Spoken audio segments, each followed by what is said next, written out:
নমস্কার, আমি গৌতম। আজ গ্লোব টিভির পর্দায় আমরা বিশেষ অনুষ্ঠান নিয়ে উপস্থিত হয়েছি। আমাদের অনুষ্ঠানের নাম হচ্ছে গান গল্প আড্ডায় হরবোলা। গ্লোব টিভির সকল দর্শককে আমি জানাই আমার আন্তরিক ভালোবাসা। আমি আজকের এই অনুষ্ঠান শুরু করব ছোট্ট একটা কবিতা দিয়ে। কবিতার নাম মানানসই, কবি মীনাক্ষী দাস। তুমি বললে পাহাড় কিনে দেবে, আমি বললাম কিসের প্রয়োজনে। একটা পাথর কুড়িয়ে আনো যদি, সাজিয়ে রাখবো ঠাকুর সিংহাসনে। হঠাৎ তোমার বাগান কেনার শখ, হেসে বললাম খরচ করো বুঝে। একটা বরং গোলাপ কিনে এনো, নিজ হাতে খোপায় গুজে দেবে। সেদিন বললে বিদেশ নিয়ে যাবে, হেসে বললাম অর্থ অপচয়। তার চেয়ে চলো দুজন মিলে বসে নদীর পাড়ে দেখব সূর্যোদয়। জীবন হলো ছোট্ট একটি ডিঙির মতো, কি হবে তার মস্ত বড় পাল। ঝড় জল সব সামাল দিতে গেলে চাইতো মোটে শক্ত দুটি হাল। আমরা হলাম মাটির কাছে জীব, সারা জীবন মাটির মাপেই রই। চাওয়া পাওয়া ছোট্ট হবে যত, জীবন তত হবে মানানসই। একদমই, জীবন তত হবে মানানসই। আজকের আমাদের এই হরবোলা অনুষ্ঠান, যাকে কেন্দ্র করে আমরা উপস্থাপনা করছি, তাকে স্টুডিওতে ডাকার আগে তার সম্বন্ধে সংক্ষেপে কিছু বলে নেওয়া দরকার। আসলে কিছুদিন আগেই গেছে আমাদের জীবনের দুটি সবথেকে বড় পরীক্ষা। আমরাও যখন স্টুডেন্ট ছিলাম, ছাত্র ছিলাম, তখন মাধ্যমিক আর উচ্চ মাধ্যমিক ছিল আমাদের জীবনের সবথেকে বড় দুটি পরীক্ষা। তারপরেই গেল বসন্তের উৎসব, রঙের উৎসব, দোল। সেই রঙের উৎসবকে কেন্দ্র করেই আমাদের মনেও রং লেগেছে এবং সেই রং আপনাদের মধ্যে ছড়িয়ে দিতে আজকের এই অনুষ্ঠান গানে গল্পে আড্ডায় হরবোলা। তো আমাদের যিনি বিশেষ শিল্পী, অতিথি শিল্পী,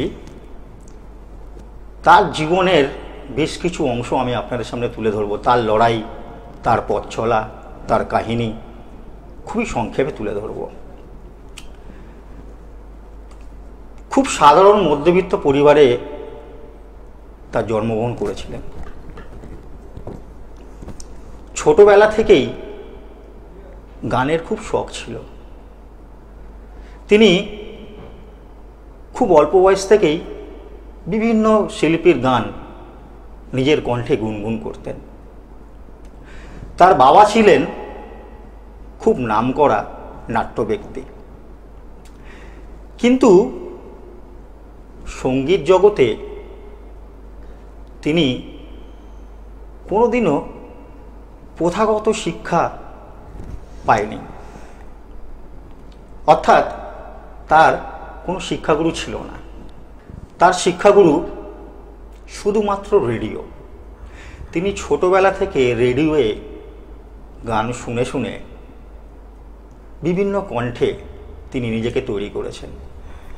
পুরুষ এবং নারী উভয় কণ্ঠে তিনি সাবলীলভাবে গান চালিয়ে গেছেন। ছোটবেলা থেকেই বাবার হাত ধরে ফুলের বাগানে, নদীর পাড়ে, লাল মেঠো রাস্তায় হাঁটতে হাঁটতে তিনি গুনগুন করতেন সেই গান।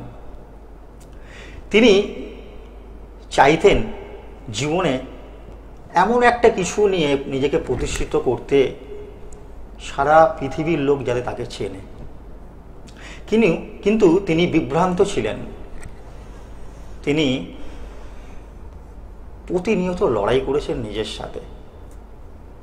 তিনি নিজেকে আবিষ্কার করেছেন, তিনি নিজেকে খুঁজে পেয়েছেন গানের মাধ্যমে। অনেক ঘাত প্রতিঘাত, অনেক কিছু লড়াই করে তিনি আজকের 27 বছর ধরে রিসার্চ করে তিনি আজকের হরবোলা শিল্পী হয়েছেন। আজকের সারা দেশব্যাপী সবাই ঘরে ঘরে তার গান শোনে। সেই যাত্রাটা কিন্তু মোটেও খুব সহজ ছিল না। আমরা অবশ্যই সব গল্প, সব আলোচনা তার মুখ থেকে শুনব। আজকের আমাদের স্টুডিওতে উপস্থিত আছেন বিখ্যাত হরবোলা শিল্পী শ্রীমতী সাথী মুখার্জি। নমস্কার সাথীদি। নমস্কার। আপনাকে গ্লোব টিভির পর্দায় স্বাগত জানাই। আমিও জানাচ্ছি, আমার খুব ভালো লাগছে যে আপনারা আমাকে এই প্ল্যাটফর্মে সুযোগ দিয়েছেন। সত্যি ভালো লাগছে গৌতমবাবু, আমি ভাবতে পারিনি। আগে বলুন কেমন আছেন? ভালো আছি, চলে যাচ্ছে। কেন, বসন্তের সময় তো সর্দি কাশি তো লেগেই থাকে, এরকমভাবেই চলছে। একেবারেই তাই। আজকাল আমারও গলার একটু প্রবলেম হচ্ছে, কদিন ধরে খুব সর্দি কাশি আমারও লেগেছে। আমাদের তো নিরম টোটকাগুলো খেতেই হয় প্রাথমিকভাবে, কিছু করার নেই। আর গানের গলা তো রাখতে হবে, মেনে চলি, আবার কিছুটা মেনে চলি না, কিছু করার নেই। ভালো মন্দ মিশিয়ে আমাদের চলতে হবে, তবেই তো আমি হরবোলা। একেবারে। দিদি বলুন। আজকের আমাদের গান গল্প আড্ডায় হরবোলা, আপনার অনুষ্ঠান আমাদের দর্শকদের কাছে একটা বিশাল প্রাপ্তি, বলতে পারেন একটা ভালো উপহার। আমাদের অনেকগুলো এপিসোড আপনাকে নিয়ে করবো আমরা সিদ্ধান্ত নিয়েছি। তো আমি প্রথমে আপনার কাছে জানতে চাই, বলুন, আপনি একটু আমাদেরকে সংক্ষেপে বলুন কিভাবে আপনার এই হরবোলা প্রফেশনে আসা, কিভাবে আপনি রপ্ত করেছেন, আমরা জানতে চাই, আমাদের দর্শকরাও জানতে চায়। ছোটবেলায় ধরুন জ্ঞান হওয়ার 7 বছর পর থেকে আমি খুব রেডিও করছিলাম। মানে বাড়িতে যেহেতু নাট্য জগতের রিহার্সাল হতো, শুনতাম, ওগুলো ভেতর ভেতর আলোড়িত হতো, রক্তে ঢুকে গেছিল। এই করতে রেডিওটা আমরা সবাই শুনতাম, আমজনতাই শুনতো। রেডিও খোর হয়ে গেলাম, লেখাপড়া করতাম, সঙ্গে সঙ্গে আমি রেডিওটাও শুনতাম। এই রেডিও শুনতে শুনতে শিল্পীদের কি করে লিখে রাখা হয় ডায়েরিতে, এই ডায়েরিতে লিখে রাখতাম। কিন্তু গলাটা তো পারতাম না, কেন গলা তো ভাঙছে, বিভিন্ন গলা, কোন গলাটা টেক নেওয়া যায়, এরকম করে আস্তে আস্তে আমি লেখাপড়া করতে থাকতাম। করতে করতে আমি খুব ছোটো বয়সে, মানে 12-13 বছর বয়সে আমি আরতি মুখার্জিকে দিয়ে প্রথম স্টার্টিং করলাম। হচ্ছে না গলা, কিন্তু হয়ে গেল। হঠাৎ আরতি মুখার্জি, অরুন্ধতী আমার গলায় চলে এলেন। কীভাবে চলেন জানি না, ওনাদের আশীর্বাদ বোধহয়। এই করতে করতে প্র্যাকটিস করতে করতে গলায় ঠান্ডা গরম লাগা, গলা বসে যাওয়া, ব্যথা হওয়া, কথা না বলতে পাওয়া, অনেক কিছু আমি ঘাত প্রতিঘাতের মধ্যে দিয়ে গেছি, প্রতিকূলের মধ্যে দিয়ে গেছি। এই করতে করতে প্র্যাকটিস করতে করতে আমি পুরুষ নারীর কণ্ঠ, মানে অন্তাক্ষরী, স্কুলে তো অন্তাক্ষরী খেলা হয়, আমরা সবসময় একটা লাস্টের মানে নম্বর দিয়ে কিংবা বর্ণ দিয়ে আমরা করি, অ কিংবা আ, সেটা আমরা করে থাকি। কিন্তু সেটা করতে করতেই আমি বুঝতে পারিনি নারী কণ্ঠে একটা পুরুষ কণ্ঠ চলে এলো কি করে। তা সত্যি চলে এলো, কিশোরজির গলা দিয়ে চলে এলো, উনি আমার প্রণম্য। পাশের চারদিকে আমি শুনতাম, অনেক কাকুদের বাড়ি অনুষ্ঠান হতো মাইক্রোফোনের, ওই শুনে শুনে সব কিছু আমার রেডিও এবং টেলিভিশন।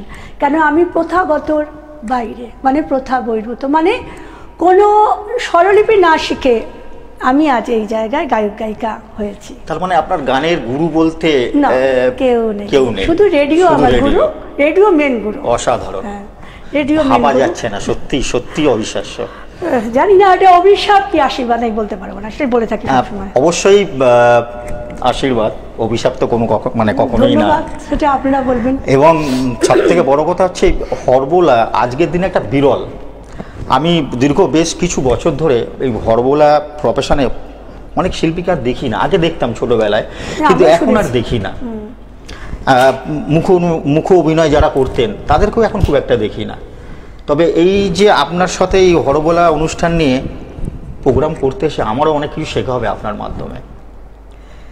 হরবোলা আমি গলার টিউন তো শিখেছি, কিন্তু গানটার সঙ্গে হরবোলা চলে আসে, নানা রকম ডাক থেকে সব কিছু, কিন্তু গানটা নিয়ে কেউ এগোয় না।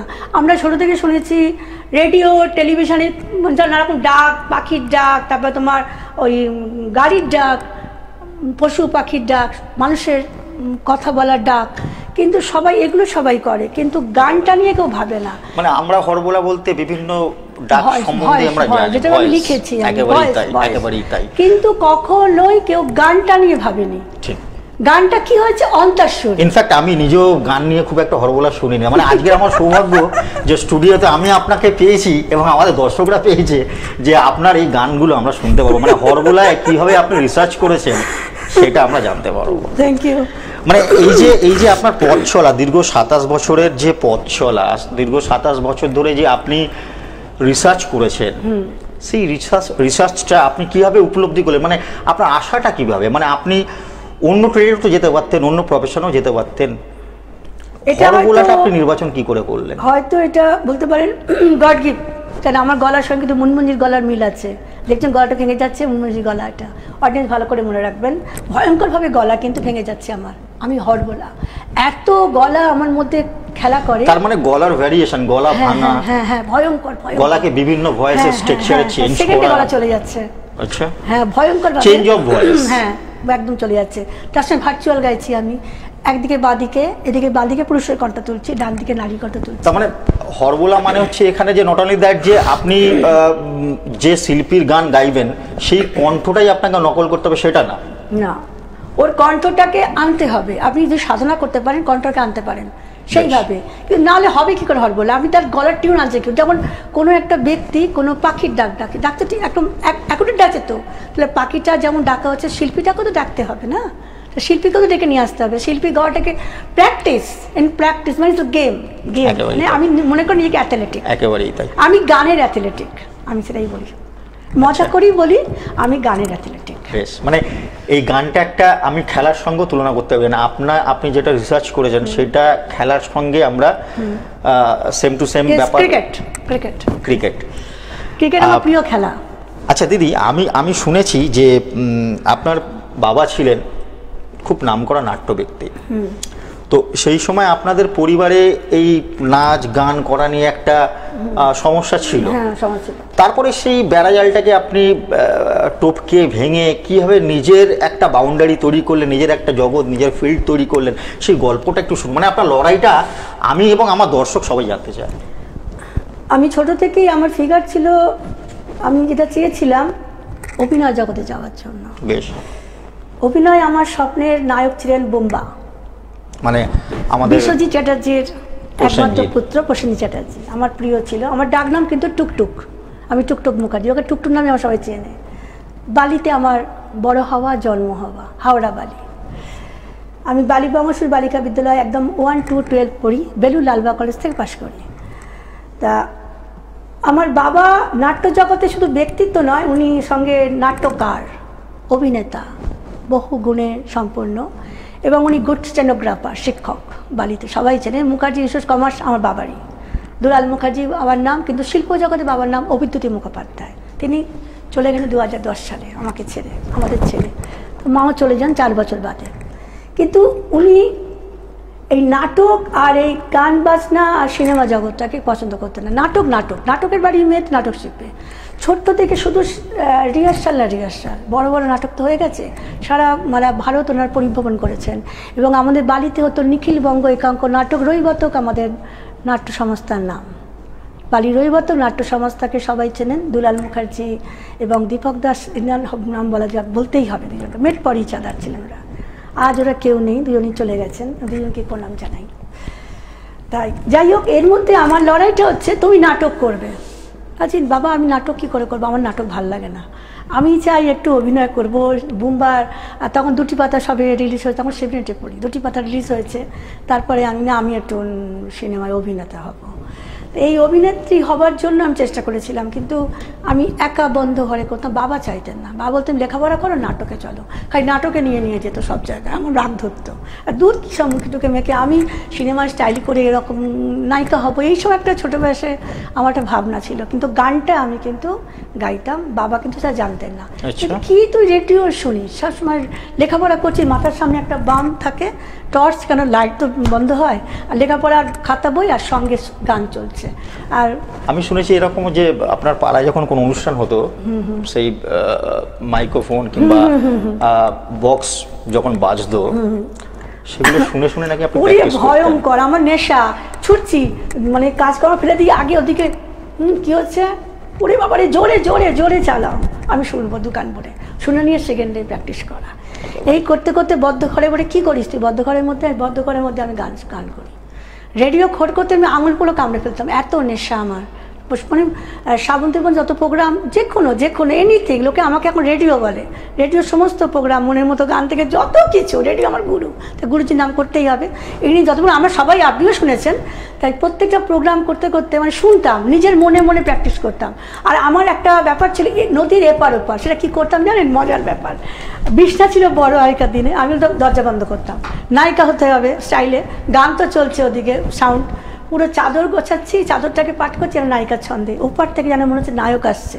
এই ফিলিংসটা তুমি ভেতর না নিতে পারলে তুমি তো গানে যেতে পারবে না। গানে কি বলতে চাইছে প্রতিটা লাইন, তুমি আমার, আমি তোমার যে প্রেম, সেটা ভেতরে নিতে হবে মনের মধ্যে, একদমই তাই। তবে না হলে তুমি হতে পারবে। তাহলে প্রেমটা থাকতে হবে, প্রেম থাকতে হবে, প্রেম না থাকলে। তার মানে আপনিও মানে জীবনে প্রেম করেছেন?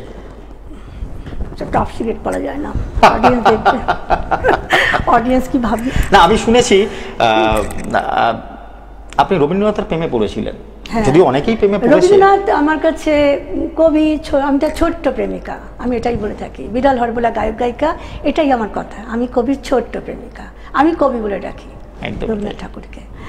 তারপরে কিছু বলার নেই, আমরা পরে হয়তো বলবো, অনেক কিছু বলতে। তবে আমি শুনেছি যে একটা সময় আপনি খুব শারীরিক দিক দিয়ে অসুস্থ হয়ে পড়েছিলেন এবং সেই সময় বিভিন্ন রোগে আপনি জর্জরিত ছিলেন, কিন্তু আপনি আপনার গানের জগৎ ছাড়েননি।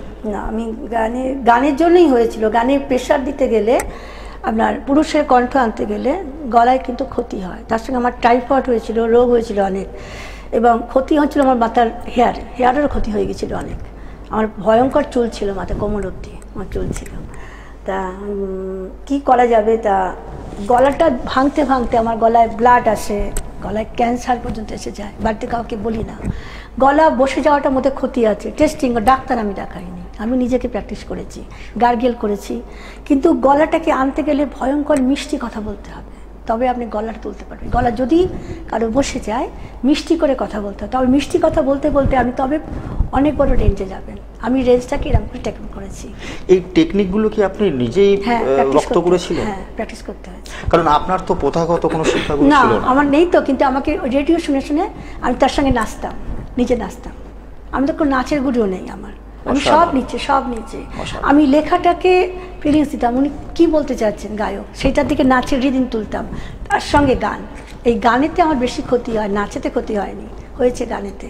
এই গানেতে গলায় আমার কখনো বসে যায়, ঠান্ডা লাগে, গলাকে মিষ্টি প্রেম দিয়ে করতে করতে, এইগুলোই আমার টেকনিক। তুলতে তুলতে আবার গলা উঠে গেল, তখনই আবার পুরুষের গলা, স্বপ্না চক্রবর্তীর গলা, গোষ্ঠগোপাল দাসের গলা, বিভিন্ন গলা, সানুজির গলা, এরকম করেই উঠে আসছে। তাহলে আপনি সত্যি দিদি, আপনাকে মানে আমি ধন্যবাদ জানাতে বাধ্য ব্যক্তিগত তরফ থেকে।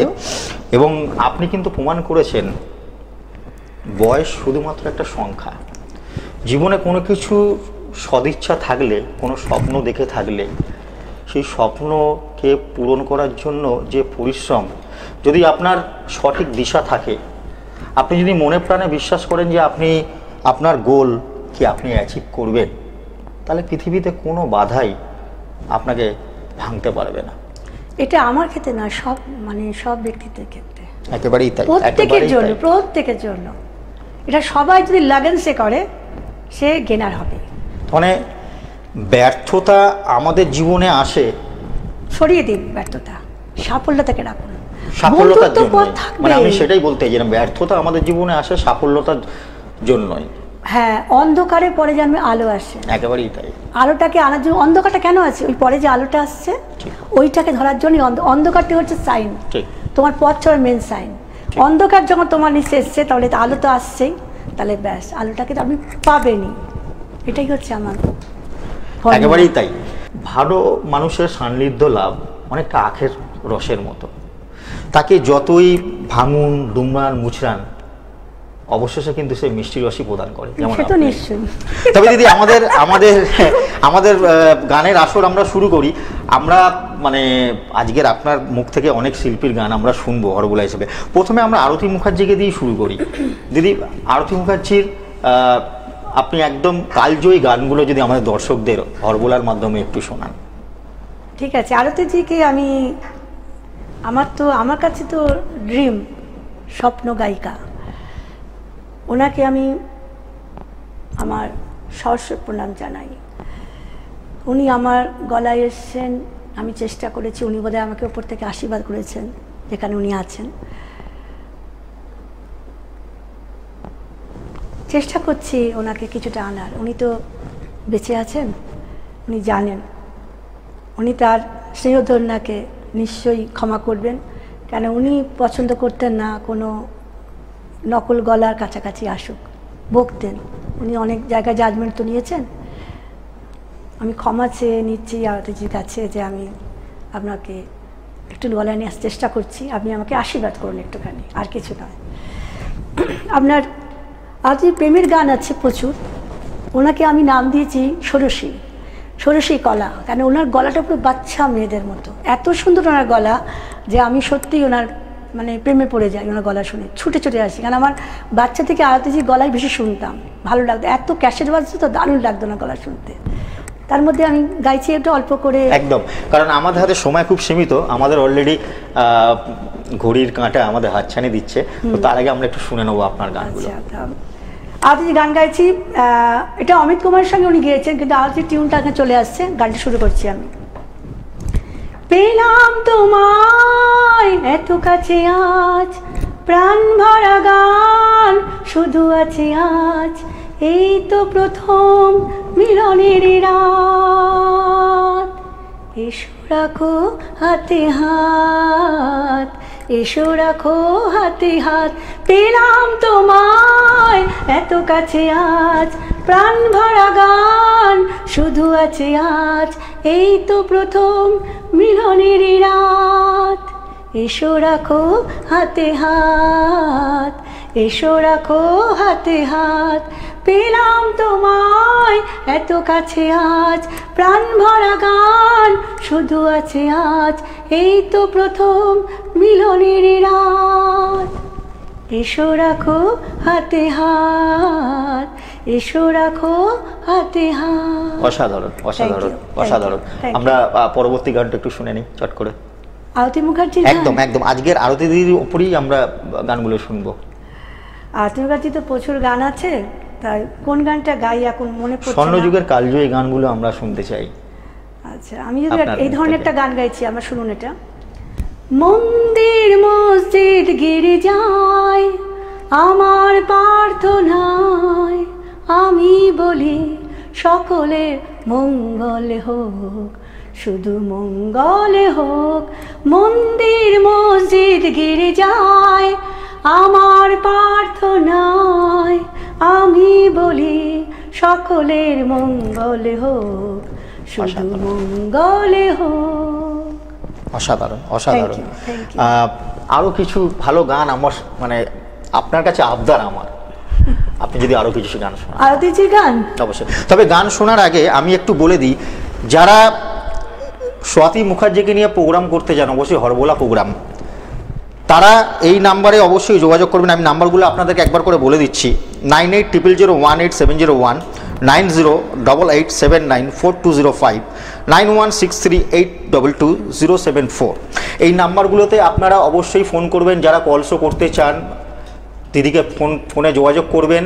এবং দিদির অ্যাড্রেসটা আমি বলে দিচ্ছি: Shyam villa, first floor, flat number 4, 115 north station road, Agarpara, Kolkata 109। যারা হরবোলা শিখতে চান তারা দিদির সাথে এই নাম্বারে, এই অ্যাড্রেসে যোগাযোগ করবেন। আমরা দিদির অনুষ্ঠান আমরা কন্টিনিউ চালিয়ে যাব, আমাদের অনেকগুলো এপিসোড হবে। আমাদের হাতে সময় খুব কম, হয়তো আর বেশি সময় নেই। আমরা শেষ করার আগে আমরা দিদির মুখে আরও দু একটা গান যা শুনে নেব। আরতিজির গান একদম তাই। ঝানানা টানানা ঝানানা টানানা বাজে রে মন বাজে রে রে, বাজে রে নিজিনি ভাবে কিনি কিনি, বাজে কি যেন সুরে লাল নীল ছবি আঁকা, গোলমনের পাকা, কোথা যেন এলো মন সাজে সাজে সাজে সাজে রে রে রে রে রে রে রে রে রে, ঝানানা টানানা ঝানানা টানানা বাজে রে মন বাজে রে। এই হলো না। Excellent, excellent, excellent. আমাদের অনুষ্ঠান প্রায় শেষ পর্যায়ে, শেষ লগ্নে। আমরা আগামী এপিসোডে আবার অনেক শিল্পীর গান নিয়ে আপনাদের কাছে উপস্থিত হব। অবশ্যই দিদি থাকবেন, আমাদের কন্টিনিউ এপিসোড চলবে। আমরা প্রোগ্রাম শেষ করার আগে শুধু একটা কথাই বলবো, যে যারা হরবোলা শিখতে চান, যাদের মধ্যে ইচ্ছে আছে, সুপ্ত চাহিদা আছে, কিন্তু তারা কোনো প্ল্যাটফর্ম পাচ্ছেন না।